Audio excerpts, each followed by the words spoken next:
rompieron los diques y ahogaron a todo un ejército español. En el siglo XVI, el Imperio español avanzó hacia una ciudad que se negaba a someterse. Esa ciudad era Leiden. No se rebeló, no alzó banderas de revuelta, no reunió un gran ejército. Simplemente continuó existiendo sin pedir permiso. Para España, eso fue más que suficiente. Había que dar ejemplo, no con fuego, ni con masacres, sino con control. Si Leiden estuviera aislada, hambrienta y obligada a arrodillarse en silencio, cualquier otra ciudad comprendería el precio de la vacilación. ¿Cuánto tiempo puede sobrevivir una ciudad cuando la supervivencia misma se convierte en un crimen? Pero Leiden no se rindió. El asedio duró muchos meses. Hambre, enfermedad, desesperación. El resultado parecía ya decidido, y entonces se tomó una decisión final.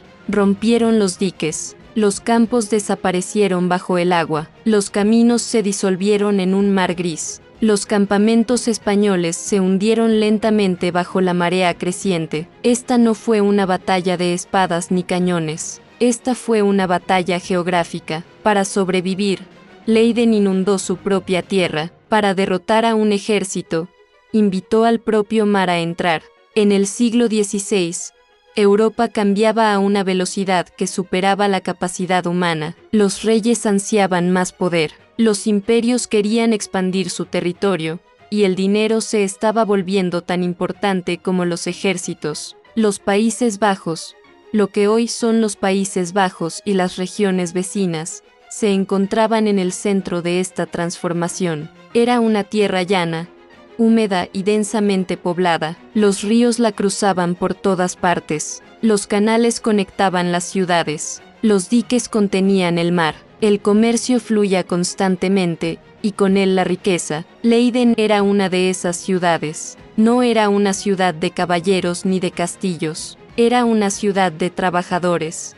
La mayoría de los habitantes de Leiden trabajaban en la producción textil. La lana entraba, las telas salían, los barcos atracaban a diario, los carros pasaban por las puertas sin parar. La ciudad existía porque todo se movía constantemente. Eso hizo de Leiden una ciudad próspera, pero también la hizo vulnerable. En aquel entonces, toda la región estaba bajo el dominio de la corona española, uno de los imperios más poderosos del mundo. El rey español esperaba lealtad, impuestos y obediencia absoluta, pero la distancia cambió el poder. Desde Madrid, Leiden era solo un punto en el mapa. Desde Leiden, España se sentía distante, costosa y severa. Los impuestos subían constantemente, se ignoraban las costumbres locales, se imponían leyes religiosas estrictas. Muchas ciudades comenzaron a mostrarse insatisfechas, pero la insatisfacción no se convirtió en guerra de inmediato, comenzó en silencio. Las ciudades retrasaron el pago de impuestos, los funcionarios locales hicieron preguntas. La gente se negó a cambiar sus creencias y su culto. España no lo vio como un debate, vio rebelión, y para los imperios, la rebelión no se negocia, se aplasta. Este conflicto gradualmente se conoció como la Revuelta Holandesa. No fue una sola batalla, sino una serie de decisiones tomadas ciudad por ciudad. Algunas se rindieron pronto, otras intentaron permanecer neutrales. Leiden optó por la resistencia silenciosamente, sin dramatismo, pero claramente esa decisión la convirtió en un objetivo. España no veía a Leiden como la ciudad más fuerte, la veía como una ciudad valiosa. Si Leiden era sometida, otras ciudades se retirarían aterrorizadas. Así que el objetivo estaba claramente definido. Leiden no sería atacada, sería asediada. Este plan requería preparación, no agresión. Se nombraron comandantes españoles. Se consultó a ingenieros, se calcularon la distancia, el terreno, el agua y el tiempo. Esta no sería una campaña corta, requería paciencia, disciplina y una logística precisa. El ejército se reunió por etapas, la infantería para mantener el terreno, la caballería para controlar la distancia y el movimiento, los ingenieros para inspeccionar los caminos, puentes y canales. Se calcularon los suministros para muchos meses. Los carros transportaban grano, alimentos secos, pólvora, herramientas, madera y materiales para construir campamentos. Nada en este ejército sugería urgencia, sugería resistencia. Antes de que ningún soldado se acercara a Leiden, se estudió cuidadosamente el terreno que rodeaba la ciudad. Se corrigieron los mapas, se marcaron los canales, se identificaron las rutas de suministro que alimentaban la ciudad, se anotaron los puentes, se enumeraron los campos capaces de resistir. El objetivo era simple: no combatir la ciudad, sino situar al ejército donde la lucha se volviera innecesaria. Solo cuando todo estuvo listo, el ejército comenzó a marchar. La campaña española contra Leiden tenía un objetivo muy claro. No pretendían tomar la ciudad por la fuerza, pretendían aislarla. Los comandantes españoles comprendían que Leiden vivía del movimiento. Los alimentos, el comercio y la gente entraban a la ciudad por carreteras y canales. Si se cortaban esas conexiones, la ciudad se debilitaría por sí sola. Esa era la estrategia. Controlando el campo, las carreteras, los puentes y las vías fluviales, España rodeó Leiden y dejó que el tiempo hiciera el resto. No fue necesario ningún ataque. La presión sustituyó a la violencia. A medida que el ejército español continuaba su avance, la distancia a Leiden se acortaba día a día. Se establecieron campamentos a lo largo de la ruta. Las órdenes se dieron con calma. Nadie hablaba aún de batalla. Hablaban de tiempo. Los soldados marchaban sabiendo su destino, pero aún sin verlo. La ciudad seguía adelante y la guerra avanzaba hacia ella. Mientras el ejército español marchaba, en Leiden la conciencia llegaba lentamente, pero una vez que llegaba, no podía ignorarse. Los agricultores regresaban antes de lo habitual con menos productos y expresiones de ansiedad. Los comerciantes hablaban de columnas españolas avanzando por las carreteras principales, sin prisas, sin dispersas, sino organizadas. Los pueblos ya no eran espacios abiertos. Los puentes estaban vigilados. Viajar requería permiso. Una sola historia no significaba nada, pero cuando la misma historia provenía de múltiples direcciones, el significado se hacía evidente. El ejército español marchaba y se dirigía hacia Leiden. Tenía que ser preciso. Cuando llegó, no llevó ceremonia. Al amanecer, en un día igual a los demás, las dotaciones de cañones españoles se trasladaron a sus posiciones preparadas. De la ciudad, no cundió el pánico repentino. Leiden había vivido bajo tensión durante muchos años. En Europa, por aquel entonces, los ejércitos se movían con frecuencia, pero esto era diferente. El movimiento era constante y decidido. No se trataba de una demostración de fuerza destinada a irse, era una estrategia destinada a quedarse. Los líderes de la ciudad comprendieron que el tiempo importaba, no semanas, ni meses, ni días. Se reunieron en silencio y se centraron en lo que debía hacerse de inmediato. Nadie habló aún de lucha ni de resistencia. La pregunta era simple pero seria: ¿qué le sucedería a Leiden cuando llegara el ejército? Los preparativos comenzaron de inmediato, pero con cuidado. La primera preocupación fue controlar la entrada. Se inspeccionaron detalladamente todas las puertas de la ciudad. Se probaron las bisagras y se reforzaron las cerraduras. Se reasignaron los guardias para que cada entrada estuviera vigilada día y noche. Las puertas permanecieron abiertas, pero ya no de forma suelta. Después llegaron las murallas. Se colocaron cañones a lo largo de las murallas. Se limpiaron, revisaron y alinearon. Se inspeccionó la pólvora y se almacenó en un lugar seco. Se contaron los disparos. No se disparó ningún tiro. Esto no era preparación para la batalla, era preparación para evitar sorpresas. La comida se convirtió en la principal preocupación. Los funcionarios de la ciudad ordenaron un inventario completo de suministros. Se abrieron los almacenes. El grano se midió con honestidad. Se trajo rápidamente comida fresca fuera de las murallas. A partir de ese momento, nada más allá de las murallas se consideró seguro. La ciudad no anunció racionamiento, pero todos comprendieron que la abundancia estaba llegando a su fin. Estos cambios se hicieron visibles en la vida cotidiana. Los barcos se acercaron a los canales interiores. Las puertas se cerraron más temprano al anochecer. Los guardias permanecieron más tiempo en sus puestos. Se bajó la voz, no por órdenes, sino porque la incertidumbre había entrado en la ciudad. Mientras tanto, llegó la confirmación final. Las tropas españolas estaban ahora lo suficientemente cerca como para ser vistas más allá de los campos. No formaban líneas de batalla, no amenazaban las murallas, simplemente estaban presentes. Campamentos levantándose en tierra firme, patrullas avanzando por caminos que antaño pertenecieron a comerciantes y agricultores. La marcha había terminado, el ejército había llegado, seguía sin combates, sin cañonazos, sin exigencias, pero Leiden comprendió claramente el significado de esa presencia. La ciudad había hecho todo lo posible antes de recibir el primer golpe, ahora solo podía esperar.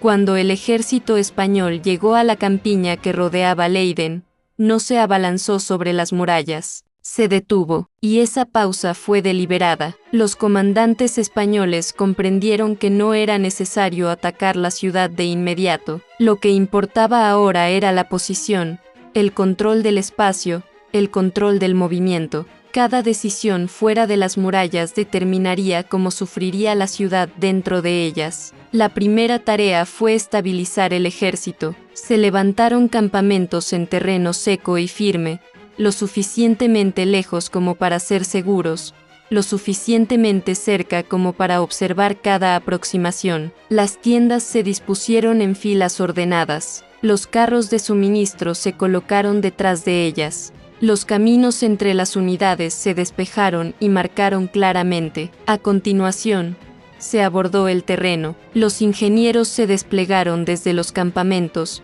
inspeccionando el terreno cuidadosamente. Se cavaron trincheras, no para atacar, sino para proteger y organizar. Las zanjas marcaron los límites. Luego, se adelantó la artillería. Los cañones pesados se colocaron en posición con esfuerzo y paciencia. Las posiciones de los cañones se eligieron cuidadosamente en función de la distancia, los ángulos de disparo y la estabilidad del terreno. Tras establecerse las líneas de cerco y fijarse los campamentos, la guerra entró en su fase más tranquila. Esto no era paz, era suspensión. Ambos bandos sabían lo que se avecinaba, pero ninguno se apresuró a empezar. España no avanzó, Leiden no provocó. El tiempo se alargó, pesado e incómodo, como si la tierra misma contuviera la respiración. Dentro de la ciudad, la ausencia de acción comenzó a agotar a la gente más que el ruido. Las mañanas llegaban sin señales claras. Nadie sabía si hoy sería el día.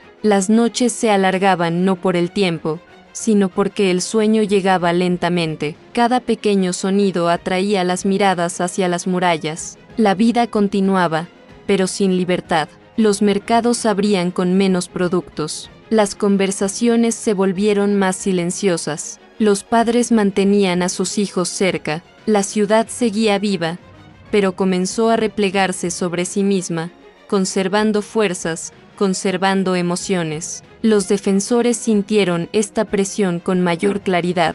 Los turnos de guardia se alargaron. Las dotaciones de artillería permanecían cerca de sus cañones incluso sin órdenes de disparar. Los comandantes evitaban los discursos dramáticos. Se centraban en la rutina porque la rutina mantenía el miedo bajo control. El entrenamiento se convirtió en repetición, cargando hasta que las manos se movieran automáticamente, revisando las señales hasta que no pudieran confundirse. A los soldados se les enseñaba no a luchar con valentía, sino a luchar con paciencia. Fuera de las murallas, el ejército español lo observaba todo. Observaban cómo reaccionaba Leiden al silencio, registraban las velocidades de alarma, anotaban qué secciones de la muralla estaban más fuertemente custodiadas. Esta no era una espera sin sentido, era una evaluación. Los comandantes, Españoles comprendían que el primer uso de la fuerza definiría todo el asedio, demasiado violento y la ciudad se uniría, demasiado débil y la resistencia crecería. El golpe inicial sin estandartes, sin toques de trompetas. Los cañones fueron alineados, ajustados y disparados. Los primeros disparos impactaron en la piedra, no para destruir, no para aniquilar, sino para declarar la realidad. Se levantó polvo de piedra, los muros se agrietaron, el sonido se extendió por la ciudad, profundo y definitivo. La gente se quedó paralizada. Entonces sonaron las alarmas, agudas y urgentes, desgarrando la mañana. Leiden respondió de inmediato. Los defensores corrieron a sus posiciones sin órdenes gritadas. Se giraron los cañones. Las órdenes fueron breves, controladas y practicadas. Los cañones respondieron con disciplina y cálculo. El intercambio no duró mucho. Luego cesó. El silencio posterior fue diferente al anterior. Ya no era vacío, traía ecos del impacto, recuerdos de violencia. Todos comprendieron que algo irreversible había comenzado. En los días siguientes, la lucha se mantuvo limitada pero constante. La artillería española disparó en ráfagas cortas, probando alcance y precisión. Leiden respondió con cautela, conservando munición, evitando el desperdicio. Cada disparo hacía más que daño, comunicaba resolución. Siguieron pequeños enfrentamientos. Los destacamentos españoles avanzaron hacia trincheras y canales para sondear los puntos de acceso. Los defensores dispararon desde arriba no para avanzar, sino para detenerse. Cada paso adelante fue cuidadoso, cada retirada, intencionada. Nadie se extralimitó. Estas no fueron batallas decisivas, fueron batallas que moldearon la guerra. Dentro de Leiden, los efectos se extendieron rápidamente. Las murallas requerían reparación después de cada bombardeo. Los alimentos y los suministros disminuyeron más rápido de lo esperado. El sueño se rompió en pedazos. El tiempo no se medía por días, sino por incidentes. Este fue el momento en que la ciudad entró de verdad en guerra,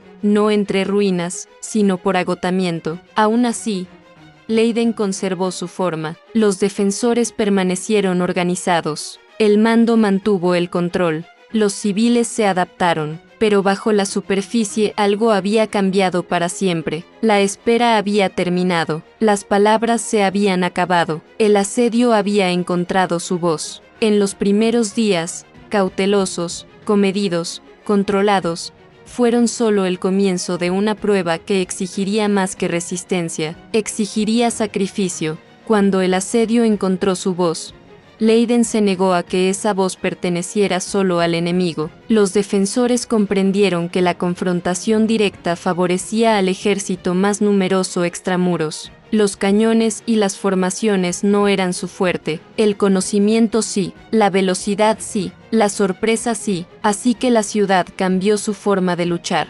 En lugar de esperar a que España marcara el ritmo de la guerra, Leiden comenzó a romperlo. Se formaron pequeños equipos con personas que conocían la ciudad a fondo. Los trabajadores del muelle entendían el agua. Los guardias sabían qué puertas crujían y cuáles no. Los artesanos sabían cómo se propagaba el sonido por calles estrechas y canales. No los enviaban a ganar batallas, los enviaban a crear incertidumbre. Al amparo de la oscuridad, se escabullían por compuertas y pasadizos laterales, moviéndose donde el enemigo creía que las murallas y la distancia les brindaban seguridad. No se quedaban mucho tiempo, no buscaban la victoria, atacaban y desaparecían. Un carro de suministros ardía justo antes de llegar al campamento. Una pila de herramientas se destruía, retrasando las reparaciones. Un centinela era expulsado, obligando a las patrullas a redistribuirse. Cada acto era pequeño, cada uno exigía atención,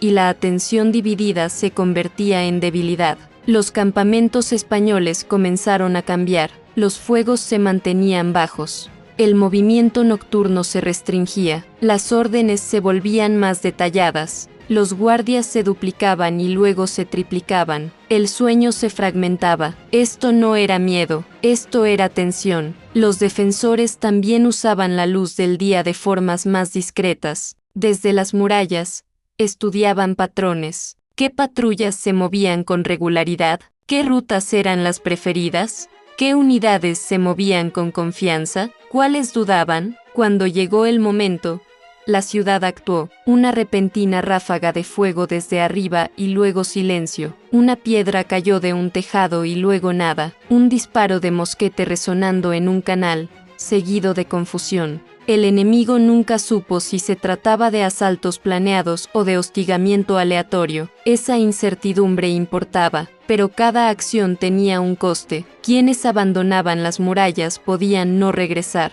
Quienes regresaban volvían heridos, exhaustos, transformados. La munición gastada no se podía recuperar.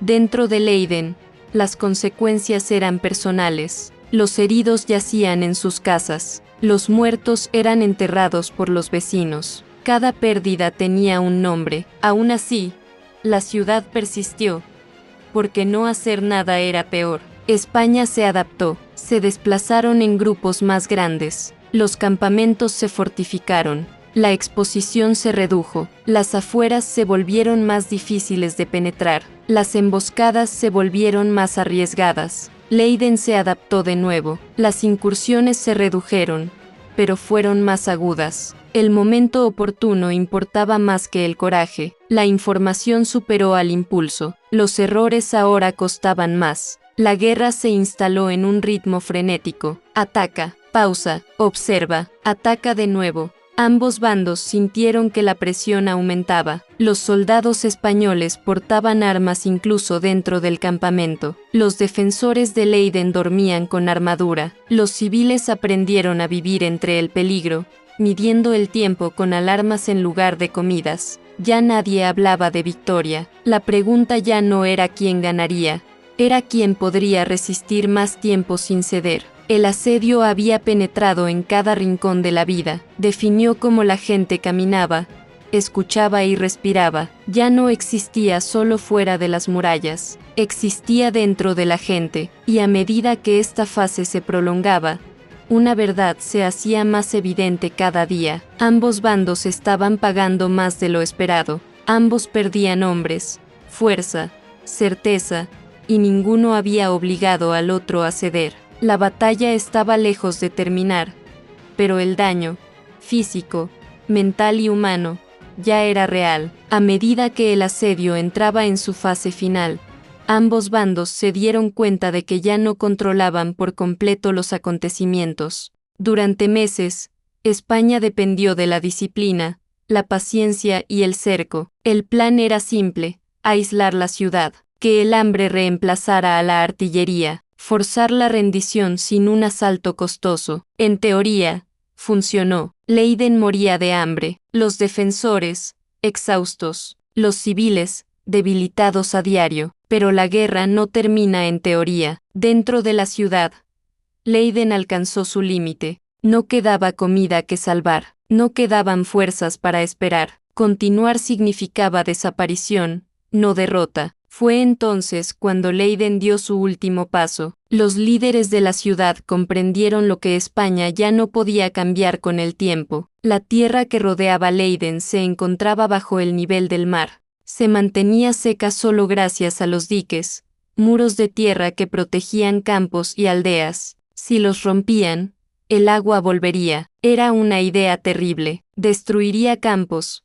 borraría hogares, tardaría años en recuperarse, pero cambiaría el campo de batalla de inmediato. Se dio la orden. Los diques se rompieron deliberadamente sección por sección. El agua se extendió por el campo, lentamente al principio, luego más rápido. Los caminos desaparecieron. Los campos se convirtieron en mares poco profundos. El suelo se ablandó y fracasó. Para España, las consecuencias fueron inmediatas. Su fuerza dependía de la tierra. Los carros de suministro necesitaban caminos. Los campamentos necesitaban suelo seco. El agua se lo llevó todo. Los comandantes españoles no abandonaron el asedio de inmediato. Al principio intentaron mantener la posición. Se reforzaron los campamentos. Los suministros se trasladaron a terrenos más altos. La artillería se protegió del agua, pero cada día el suelo se ablandaba. Los caminos desaparecieron.